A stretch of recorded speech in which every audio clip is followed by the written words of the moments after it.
If you're planning on buying a home this year, it's important to plan for any fees or payments that you're going to need to pay at the closing of the transaction, otherwise known as closing costs. Hi, I'm Don Pelletier, I'm owner and broker at the Don Pelletier Group. Buying a home can be a very exciting time for you, so it's best practice to know what costs you're going to be responsible for at the end of the transaction, because that way there are no surprises when you go to sign the final documents. According to Bankrate, and I quote, "Closing costs are defined as the fees and expenses that you must pay before becoming the legal owner of a house.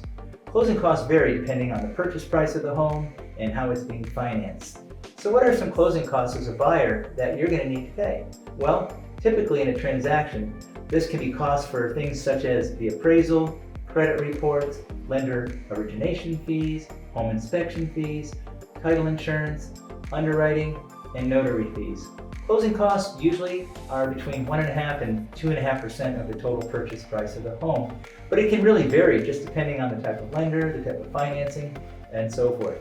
So for example, let's say you're purchasing a home for $750,000, your closing costs would be approximately $15,000.